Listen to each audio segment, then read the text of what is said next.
ശ്രീജയേന്ദ്രൻ, പല കാര്യങ്ങളിലായുള്ള ഒത്തുതീർപ്പുകളുടെ ഭാഗമായി കേന്ദ്രവുമായൊരു അവിശുദ്ധ ബന്ധമുണ്ട് സംസ്ഥാന സർക്കാരിന് എന്നുള്ള ആരോപണം ഉന്നയിക്കപ്പെടുകയാണ്. ഇപ്പോൾ നേരത്തെ പറഞ്ഞു കേട്ടില്ലേ, ഇപ്പോൾ അമിത്ഷായെ വീട്ടിൽ പോയി കണ്ടതുപോലും ആ രൂപത്തിൽ സംശയിക്കുന്നുണ്ട്. ഇപ്പോൾ അതിൻ്റെ പിന്നാലെ ഇപ്പോൾ സർക്കാരിൻ്റെ കാലാവധി അവസാനിക്കാനിരിക്കെ ഇപ്പോൾ മുന്നോട്ട് പോകാൻ പണമില്ല എന്ന് പറഞ്ഞുകൊണ്ട് PM ശ്രീയിൽ ഒപ്പിടുന്നത് എങ്ങനെയാണ്? PM ശ്രീയിൽ ഒപ്പിട്ടാൽ അങ്ങ് നേരത്തെ പറഞ്ഞ വിദ്യാഭ്യാസ മേഖലയിലെ മറ്റു കാര്യങ്ങൾക്കായുള്ള പണം കിട്ടില്ല. PM ശ്രീ എന്ന പദ്ധതിയുമായി ബന്ധപ്പെട്ട കാര്യങ്ങൾക്കുള്ള പണം മാത്രമാണ്. അതാകട്ടെ വളരെ തുച്ഛമായ തുകയുമാണ്. അപ്പോൾ അതിനുവേണ്ടി നയം മാറ്റാൻ ഒരുങ്ങുകയാണോ എന്നുള്ളതാണ് ചോദ്യം. ഇപ്പോൾ BJP പ്രതിനിധി പറഞ്ഞ കാര്യങ്ങൾക്കും അങ്ങേക്ക് മറുപടി നൽകാം.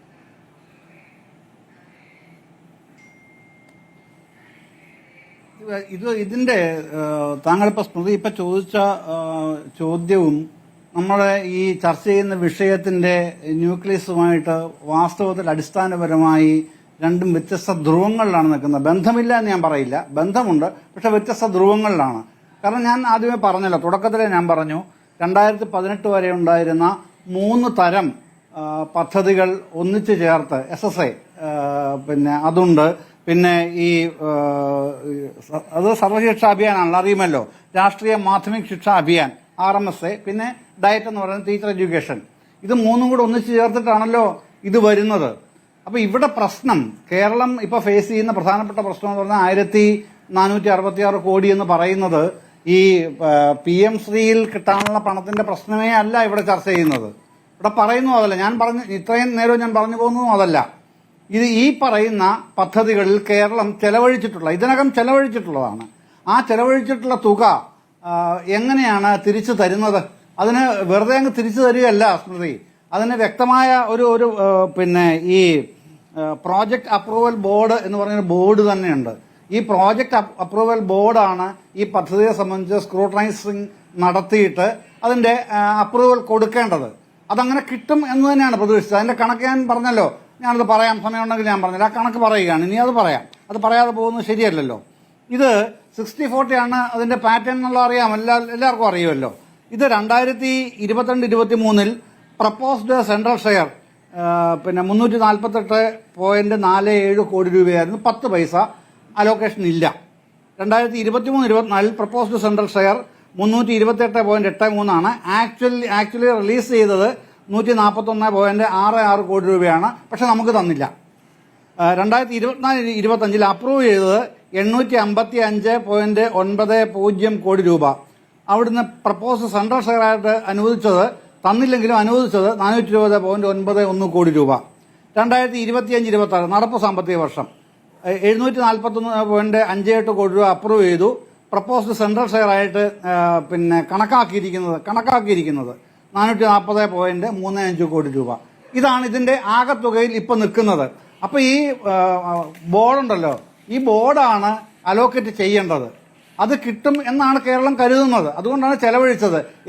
ചെലവഴിക്കുന്നത് എവിടെയാണ്? വെറുതെ ചെലവഴിക്കുകയല്ലോ. നമുക്കുള്ളത് 15,000 ഗവൺമെന്റ് സ്കൂളുകളും എയ്ഡഡ് സ്കൂളുകളും ചേർന്നാൽ 15,000 സ്കൂളുകൾ നമുക്കുണ്ട്. 45 ലക്ഷം കുട്ടികളുണ്ട്. 2 ലക്ഷം അധ്യാപകരുണ്ട്. ഇവരുടെ വിപുലമായ ഇൻഫ്രാസ്ട്രക്ചർ ഫെസിലിറ്റീസ് വേറെയുണ്ട്. കേവലം 304 സ്കൂളുകളുടെ കാര്യം മാത്രമാണ് PM ശ്രീയിൽ പറയുന്നതെന്ന് ഓർക്കണം. അല്ല 15,000 സ്കൂളുകളുടെ കാര്യമല്ല. അപ്പോൾ കേരളം ചെലവഴിച്ചത് അതാണ്. 15,000 സ്കൂളുകൾക്കാണ് ചെലവഴിച്ചത്. 2 ലക്ഷം ടീച്ചേഴ്സിനാണ് ചെലവഴിച്ചത്. 45 ലക്ഷം കുഞ്ഞുങ്ങൾക്കാണ് ചെലവഴിച്ചത്. ആ പണമാണ് തിരിച്ചു കിട്ടണമെന്ന് കേരളം ആവശ്യപ്പെട്ടുകൊണ്ടിരിക്കുന്നത്. അപ്പോഴാണ് ഈ ഫണ്ട് അപ്രൂവൽ ബോർഡ് അത് തരുമെന്ന് പ്രതീക്ഷിച്ചിരുന്നിട്ട് അവസാനം അവര് ഇത് ഒപ്പിട്ടാൽ മാത്രമേ തരൂ എന്ന നിലപാട് സ്വീകരിച്ചത്. അപ്പോഴാണ് ഡിപ്പാർട്ട്മെന്റൽ തലത്തിൽ ഇക്കാര്യത്തിൽ അവരതുമായിട്ട് മുമ്പോട്ട് പോകുന്നത്. അതേസമയം പിന്നെ OK ജയകൃഷ്ണൻ പറഞ്ഞല്ലോ, നേരത്തെ എതിർപ്പ് ഉയർത്തി എന്ന് പറഞ്ഞല്ലോ, അത് ശരിയാണ്. 2024 ഡിസംബർ ആദ്യത്തെ ആഴ്ചയിലെ ക്യാബിനറ്റിലും 2025 ഏപ്രിൽ ആദ്യത്തെ ആഴ്ചയിലെ ക്യാബിനറ്റിലും 2 ക്യാബിനറ്റ് മീറ്റിംഗിലും CPIയുടെ മന്ത്രിമാർ ഈ പ്രശ്നം ഉയർത്തിയിരുന്നു. അന്ന് മുഖ്യമന്ത്രി തന്നെയാണ് പറഞ്ഞത്, ഈ പ്രശ്നം വിശദമായി പരിശോധിക്കേണ്ടത് തന്നെയാണ്.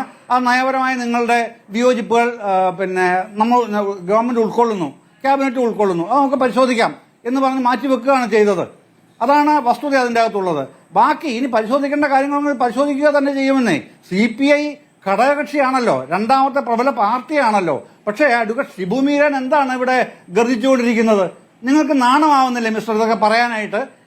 പിന്നെ കർണാടകയിൽ, തെലങ്കാനയിൽ പിന്നെ ഈ ഇവിടെ മറ്റേ നമ്മുടെ ജമ്മു കാശ്മീരിൽ ഇവിടൊക്കെ നിങ്ങൾ എന്താണ് ചെയ്തുകൊണ്ടിരിക്കുന്നത്? ഈ പണമൊക്കെ വാങ്ങിച്ച് Shri T P Jayendra master പറഞ്ഞല്ലോ, അദ്ദേഹം BJP കാരനായതുകൊണ്ട് പറഞ്ഞ വസ്തുത പറഞ്ഞാൽ വസ്തുതയല്ലെന്ന് ആർക്കും നിരാകരിക്കാൻ കഴിയില്ലല്ലോ. കഴിയുമോ? അപ്പൊ അതിനൊന്നും നിങ്ങൾക്കൊരു എതിർപ്പുമില്ല. അതുകൊണ്ട് തന്നെയാണല്ലോ കേരളത്തിലെ പ്രതിപക്ഷ നേതാവ്, താങ്കൾ പ്രതിപക്ഷ നേതാവായിട്ടില്ലല്ലോ ഇതുവരെ, കേരളത്തിലെ പ്രതിപക്ഷ നേതാവാണിത് പറഞ്ഞത്, പരസ്യമായിട്ടാണ് പറഞ്ഞത്, മാധ്യമങ്ങളോടാണ് പറഞ്ഞത്, റിപ്പോർട്ടർ ചാനലിൽ കാണിച്ചല്ലോ, പല വട്ടം കാണിച്ചല്ലോ. എന്താണ് അദ്ദേഹം പറഞ്ഞത്?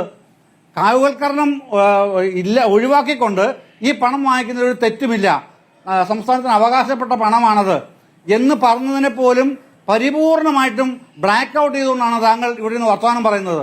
ഇത് എന്ത് മുന്നണി മര്യാദയാണെന്നുള്ള നിങ്ങളുടെ പാർട്ടിയും പിന്നെ നിങ്ങളുടെ മുന്നണിയും തീരുമാനിക്കട്ടെ. പക്ഷേ കാവ്യവൽക്കരണം ഒഴിവാക്കിക്കൊണ്ട് നടപ്പാക്കാൻ പറ്റില്ല എന്ന് കാവ്യവൽക്കരണം നടപ്പാക്കുന്നവർ തന്നെ പറയുകയാണല്ലോ.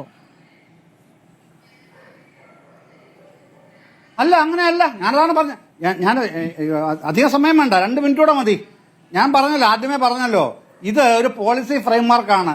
ഒരു പോളിസി ഫ്രെയിംവർക്കും പാർലമെന്റിൽ വരേണ്ട കാര്യമില്ല. അതിന്റെ എന്താണ് ഉദാഹരണം? ഒറ്റ ഉദാഹരണം മാത്രം നോക്കിയാൽ മതി. 1986 അന്നത്തെ ന്യൂ എഡ്യൂക്കേഷൻ പോളിസി, അത് പാർലമെന്റിൽ വന്നില്ല, രാജ്യസഭയിലോ ലോക്സഭയിലോ ചർച്ച ചെയ്തുമില്ല. അത് ക്യാബിനറ്റാണ് തീരുമാനിച്ചത്. ഇത് 2020 ജൂലൈ 29 കോവിഡിന്റെ പശ്ചാത്തലത്തിലായിരുന്നു അന്നത്തെ കേന്ദ്രമന്ത്രിസഭ തീരുമാനിക്കുന്നത്. പക്ഷേ മറ്റ് പല തലങ്ങളിലും പാർലമെന്ററി സ്റ്റാൻഡിംഗ് കമ്മിറ്റികളിലടക്കം ശശി തരൂർ പലപ്പോഴും പറഞ്ഞിട്ടുണ്ടല്ലോ, ചർച്ച ചെയ്യുന്നുണ്ട് ഈ വിഷയം, ഇപ്പോഴും ചർച്ചയ്ക്ക് വരുന്നുമുണ്ട്. അത് മറ്റൊരു കാര്യം. അത് ഈ നമുക്കുള്ള അഭിപ്രായ വ്യത്യാസങ്ങൾ പറയാനുള്ള പാർലമെന്ററി വേദികൾ ഉപയോഗപ്പെടുത്തും എന്ന് ഇന്നലെ MA ബേബി പറഞ്ഞല്ലോ. അത് ഇന്നും നാളെയും ചെയ്യും, അത് CPIയും ചെയ്യും, അത് വേറൊരു കാര്യമാണ്.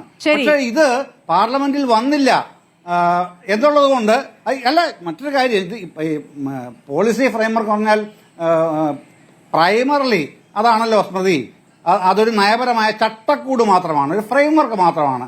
ആ ചട്ടക്കൂടല്ല പിന്നെ സംസ്ഥാനങ്ങൾക്ക് അവകാശപ്പെട്ടതും സംസ്ഥാനങ്ങൾക്ക് സ്വയംഭരണ അവകാശമുള്ളതും അല്ലെങ്കിൽ സ്വയം നിർണയാവകാശമുള്ളതും. അത് ഏറ്റവും ശരിയായ പദവ് തന്നെയാണ്, സംസ്ഥാനങ്ങൾക്കുള്ള സ്വയം നിർണയാവകാശം. അതുകൊണ്ടാണ് കേരളം തീരുമാനിച്ചത്. പറഞ്ഞല്ലോ, പലവട്ടം പറഞ്ഞല്ലോ, ഇതിനകം തന്നെ പറഞ്ഞിട്ടുണ്ടല്ലോ, കേരളം NEP നടപ്പാക്കില്ല. പക്ഷേ ഈ മറ്റ് ഞാൻ പറഞ്ഞല്ലോ 2018 3 കൂടെ മെർജ് ചെയ്തുകൊണ്ട് പറഞ്ഞല്ലോ ഞാൻ, അത് പക്ഷേ ഈ CSS ആണ്. NEP നടപ്പാക്കണമെന്ന്, നടപ്പാക്കേണ്ടി വരുമെന്ന് പ്രാഥമികമായി തന്നെ അത് പറയുന്നുണ്ട്. അപ്പോൾ അതിൽ ഒപ്പിടുകയും നടപ്പാക്കില്ല എന്ന് പറയുക എങ്ങനെയാണ് സാധ്യമാകുക? അതാണ് പറഞ്ഞത്. 15,000 സ്കൂൾ അവിടെ നിൽക്കുന്നു, 304 അവിടെ നിൽക്കുന്നു സ്മൃതി. അല്ല, 304 അവിടെ നിൽക്കുന്നു, 15,000 സ്കൂളുകൾ അവിടെ നിൽക്കുന്നു. നമുക്ക് ഗവൺമെന്റ് സ്കൂളുകളും എയ്ഡഡ് സ്കൂളുകളുമായിട്ടുള്ളത് 15,000 സ്കൂളുകളാണെന്നേ. ഇവിടെ 304 സ്കൂളുകളുടെ കാര്യമാണ് PM ശ്രീയിലുള്ളത്. അതല്ല ഇവിടുത്തെ അത് ആ യാഥാർത്ഥ്യം നമ്മുടെ മുമ്പിൽ നിൽക്കുമ്പോഴാണ് നമ്മള് 304 സ്കൂൾ അങ്ങനെ പോകണം എന്നൊക്കെ ഉള്ളത്. വേറെ ഇനി നയപരമായ തീരുമാനങ്ങൾ വേറെ വരുമായിരിക്കാം. നിലപാട് പറയുന്നത് അതുകൊണ്ടല്ലേ. അങ്ങനെയല്ല ശ്രീ